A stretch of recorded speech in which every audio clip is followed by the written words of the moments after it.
Em processos recentes, Bolívia e Chile demonstraram que o povo latino-americano está reagindo ao avanço das forças antidemocráticas do extremismo de direita. No Brasil, um dos papéis das eleições municipais é o de frear o avanço do autoritarismo com a eleição de mais candidatas e candidatos progressistas. Na entrevista central, o analista político Breno Altman fala sobre o efeito das vitórias das forças populares no continente. E nossa reportagem mostra que o exercício democrático pode ser mais ativo. Você vai conhecer experiências bem-sucedidas de participação popular em gestões municipais. Eu sou Pamela Oliveira e a Central do Brasil está no ar. Central do Brasil. Das ruas para as urnas. As mulheres têm mostrado que são parte importante da economia e da política mundial. Agora, elas precisam ser eleitas para incidir na política institucional e garantir que os interesses das trabalhadoras sejam considerados. A ativista feminina Sara de Roure fala sobre a importância dessas candidaturas. Embarque imediato.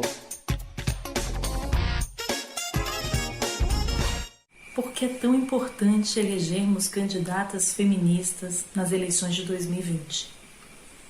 Se essas são eleições onde o bolsonarismo, o fascismo se colocam de um jeito tão barulhento e aparecem na televisão, nas redes, vociferando ódio, exalando autoritarismo, a gente sabe que esse autoritarismo está dirigido e está destinado ao povo pobre, ao povo negro, ao povo trabalhador, às mulheres.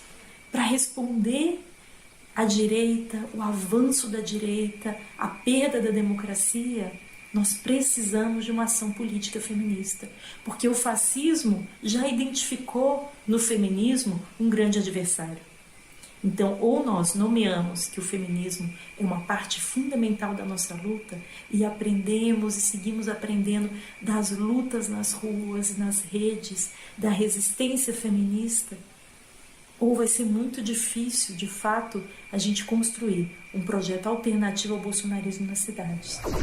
Além da representatividade promovida pelas eleições, há como ampliar o envolvimento popular nas decisões dos municípios, com processos ativos de participação. Na reportagem, Afonso Bezerra nos mostra a importância dos orçamentos participativos e dos conselhos municipais em diferentes cidades brasileiras. Trilhos do Brasil.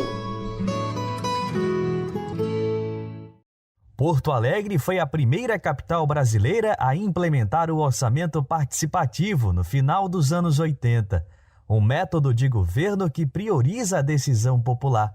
A ação ganhou reconhecimento internacional e estimulou o envolvimento dos moradores nos detalhes da gestão pública, como recorda o advogado Felisberto Luizzi.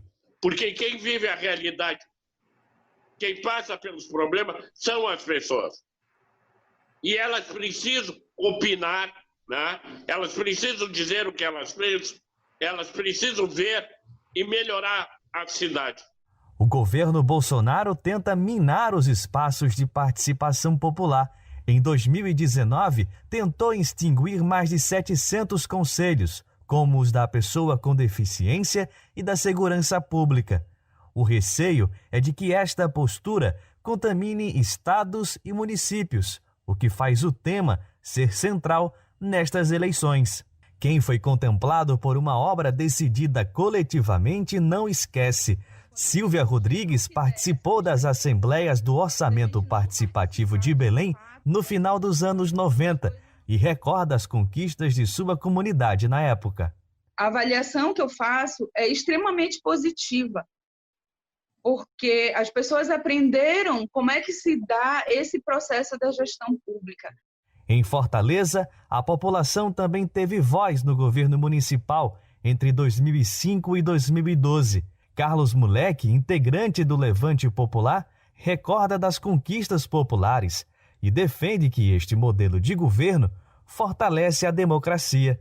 Ele acredita que o tema precisa ser resgatado, sobretudo pela inclusão da juventude no debate político. É isso que está acontecendo, né? Está se agravando e está dando desânimo na nossa população de não participar desse processo, né? E como que a gente molda um município, como que a gente molda um estado, como que a gente molda um país, se a nossa própria população, que é o nosso bem maior, está se desgostando desse processo, né? Você conhece Isaac Asimov? Mesmo se nunca ouviu falar nele, pode ter entrado em contato com suas famosas obras literárias. Algumas viraram filme, como Eu, Robô e O Homem Bicentenário. O escritor Paulo Tarso Ricordi dá dica de livro desse autor russo. Parada cultural. Sugestão de leitura: Isaac Asimov, o maior escritor de ficção científica, o pai do gênero, o grande inspirador. Todos que vieram depois precisaram seguir os seus passos.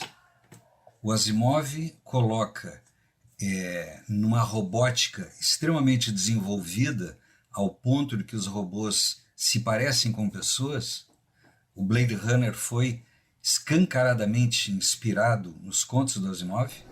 Sem resolver os problemas na economia, o governo Bolsonaro tenta emplacar o projeto de lei que confere autonomia ao Banco Central e altera a relação entre a direção do banco e o governo. O projeto pode ser votado no Senado nos próximos dias. A oposição aponta que a autonomia serve aos interesses privados e resultará no descontrole da inflação. Quem conta mais é a repórter Nayata Wani. Nacional.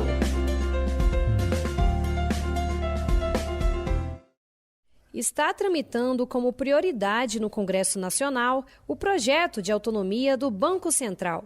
Caso a proposta seja aprovada, a entidade que gere a política econômica no Brasil, que hoje é submetida à presidência da República, será subordinada ao mercado financeiro internacional. Para o presidente do Sindicato dos Economistas do Distrito Federal, Flauzino Antunes, essa autonomia afetará diretamente os brasileiros.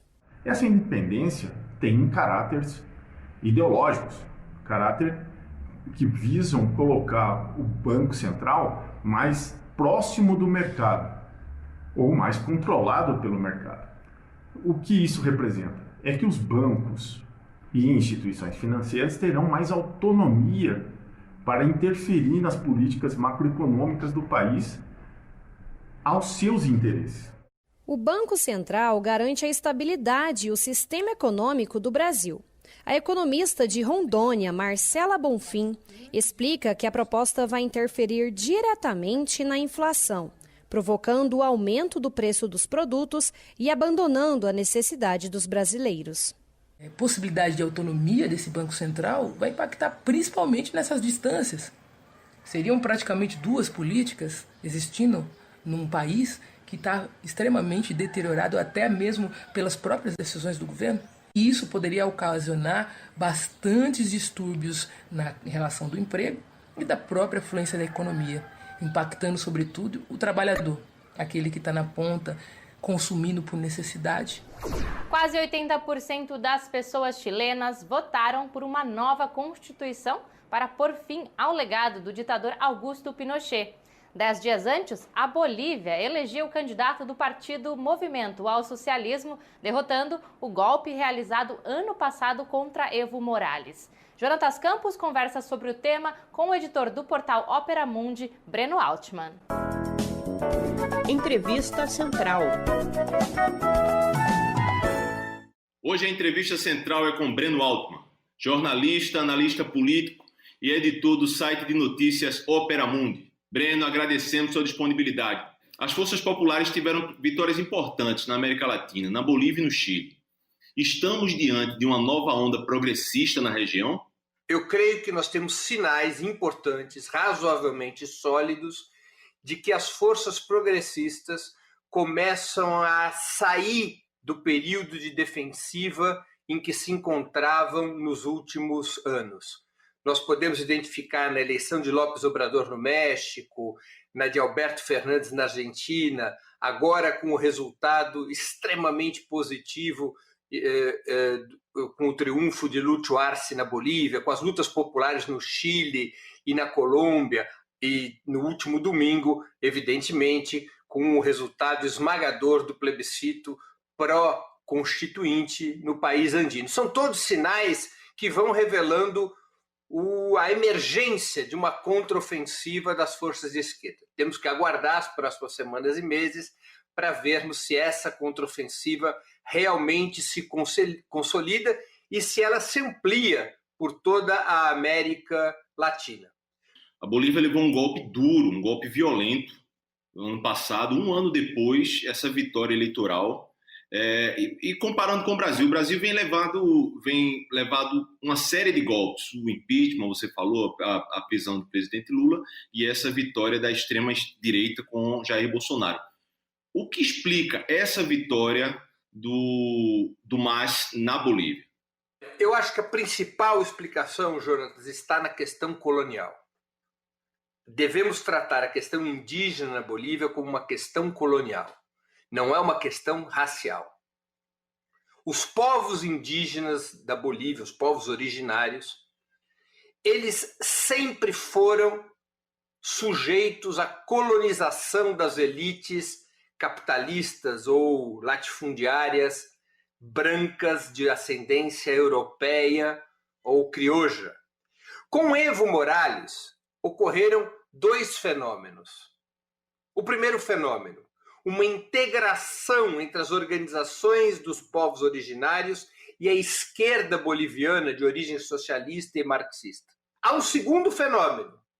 Os povos originários, pela primeira vez na sua história de tantas centenas de anos, saíram de uma situação colonial, assumiram o governo do país, criaram o Estado plurinacional, se incorporaram à cidadania boliviana com sua cultura, com seus idiomas, com seus direitos econômicos e sociais. O golpe de Estado ocorrido em 10 de novembro do ano passado provocou um retrocesso violento nessa situação dos povos originários. E a conjunção de todos esses fatores levou a uma recuperação acelerada do MAS, graças fundamentalmente à resistência popular e à resistência, particularmente à resistência dos povos originários, levando Lúcio Arce à esmagadora vitória que obteve no último dia 18 de outubro. Essa vitória de uma nova constituinte no Chile foi bastante expressiva também e lembra um pouco a nossa constituinte de 88, lembra um pouco o processo democrático, mas eu queria lhe perguntar sobre a proposta do líder do governo Bolsonaro, do Ricardo Barros, de discutir uma nova constituição aqui no Brasil. Será que esse processo tem algum tipo de semelhança? O bolsonarismo gostaria de implementar um Estado policial com fortes tinturas teocráticas, por conta da fusão entre a extrema-direita e certos grupos evangélicos no Brasil. Gostariam de um profundo retrocesso nos direitos da classe trabalhadora para consolidar o modelo neoliberal de desenvolvimento. É uma luta real essa entre a esquerda e a extrema-direita. Agora, se nós deixarmos a extrema-direita isolada com um discurso de superação da putrefata Sexta República, se nós deixarmos que o bolsonarismo, mais uma vez, represente uma força antissistema, ao que a esquerda estará se condenando? Penso eu que a esquerda deve colocar no centro da sua estratégia a convocação de uma Assembleia Nacional Constituinte. Repito, não é uma tarefa imediata para ser realizada sob o governo Bolsonaro ou com o atual Congresso, mas para ser colocada como uma tarefa de um novo governo popular. A própria eleição de um novo governo popular será o sinal de que a correlação de força começou a ser modificada. E na modificação dessa correlação de forças, que permitiria a eleição de um governo popular, as forças de esquerda devem jogar todas as suas energias para alterar as instituições que determinam o poder político do Estado. Eu fico por aqui, mas a Central continua no WhatsApp. Converse com a gente no DDD 11 930 81 3336. Até amanhã.